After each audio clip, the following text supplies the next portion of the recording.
Hey everyone, welcome to Princess of Gay. I'm your host Connie, and today we are here for the Ghost and Molly McGee Season 2, Episode 2. And I'm very excited as usual. Last episode we met the Chens, a ghost hunting family who the McGees were getting really attached to at first, but once they found out they were ghost hunters, kind of soured the mood a little bit. Um, for next door neighbors, it's like having them be kind of antithetical, I guess you could say, to the needs of the McGee family is, yeah, it's going to be tough. I'm still thinking that they're going to be like an occasional character kind of leading into the finale. They're not going to be like constant, like every episode or anything. That's my view, and I'm kind of hoping I'm right because I don't want them to be in everything. I still want to see other episodes with the characters we already know and just with the town and everything. We don't need everything to focus on them right now. Just occasionally slip them in there. In, for example, these first 5 episodes, I only expect to see them once more, and I only think we should see them once more. Um, that's my thoughts on it at least. Um, but yeah, so we're definitely getting back into this. And like I said before, we are going to take it slow. As much as I would love to just belt these episodes out, um, I don't want to catch up too quickly because 5 episodes are already out, but we won't be getting episode 6 until episode 5 has already aired on television, which is going to be like the end of the month. So it's like, yeah, we gotta be patient here because because otherwise we'll just have weeks to go without anything. So, and that's no fun for anyone.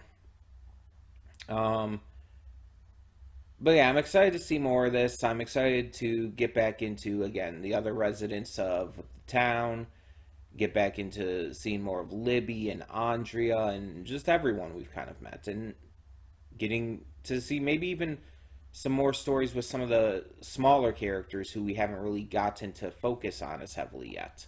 That would be pretty cool too. Um, for now, though, we're just going to get into this and hope for the best. So when the screen fades to black, pause this redirect and go to the description below. Follow the link to the reaction, and after you watch it, come back here to the redirect and resume play. Because after it fades to black, then fades back in, everything from that point forward will be my afterthoughts and will contain spoilers to the episode. So, with that being said, thank you so much for tuning in, and I will see you at the reaction. And we are back, and we'll begin with spoilers in 3, 2, 1, now. Another good pair of segments here. We got a segment surrounding Libby and a new spirit, with Ollie thrown in, which again I was kind of hoping we wouldn't get a lot of the Chens like just thrust at us, like a couple appearances in these first 5 episodes, but it looks like we might get more. I just don't want them to take over the show, you know? I want them to feel like they're integrated in, but not taking over from the stuff we've already got. Um, but yeah, and the second segment we have is a Daryl segment that's actually really touching and moving, and just really did some great stuff for his character. And the entire time I'm like listening to Michaela Dietz's performance, and I'm thinking like it is wild that this is the same voice actor as V from Owl House because they're such different characters. Like Daryl is very much in the vein of Michaela Dietz's performance as Amethyst in Steven Universe. But compared to V, they are very different. V is nothing like this. V is very... Michaela's performance as V is very soft and calm and kind. While with Amethyst and Daryl, it's more goofy and silly and over the top. It's a completely different kind of vocal performance, and it shows some good range for Michaela. So I can definitely appreciate that. I like how we're continuing to get the continuity with Scratch being the head of the demon realm and everything now. Or demon realm. I was thinking of Owl House, head of the ghost realm, being the head of the chairman now. Even though he has no idea what he's doing, and that's very clear. We got another new ghost type. I should be keeping track of these, but I definitely won't be. We got some good Libby stuff. And we got to see Daryl in his ghost form. So that's pretty interesting, too. Are we just going to keep getting characters going into ghost forms? Because I would be kind of completely okay with that. But we also got a big bit of lore with the Chens. And this is something I do want to touch on. So we find out why the Chens are ghost hunters in the first place. Or at least what inspired them to do this, I guess, as their career. The father, Ollie's father, I can't remember his name right now, but when he was a kid, he was scared by a ghost. And since then, he's kind of just had a grudge against them. I don't know how the others got into it. I don't know how his wife eventually got into it, and then I can imagine how they could rope their kids into it, but that at least was the main inspiration for them being ghost hunters, and that's interesting. It's a stupid reason. It's like, I get scared by myself sometimes. I'm not going to hold a grudge against myself. I'm not going to hold a grudge against, like, friends or family for scaring me sometimes. It's like, sometimes people scare you. They spook you. It's for fun. I don't hold a grudge against horror movie directors. It's like, come on. They're not hurting anyone, for the most part. There are some exceptions. There are some ghosts that we see do actually hurt people. But for the most part, it is, as was said, just scaring. And there's nothing inherently wrong with that. That's like, it doesn't stop someone from being happy or good or anything. It doesn't keep someone from living their best life. A lot of people love being scared. I mean, that's why horror movies are so popular. That's why thrill rides are so popular. So if that's their only motivation, it's a pretty weak motivation. Like, even within the context of this show, it's like there are ghosts that actually do damage.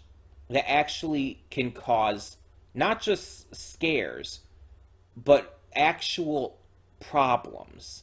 Those are the like, if we had their motivation being something like that, like, oh, a ghost attacked my family and almost killed them, that would be understandable. That would be a good reason. But just saying, oh, my dad was a kid and he got scared, it's like, whoop-de-fucking-do. It's like, that's a terrible motivation.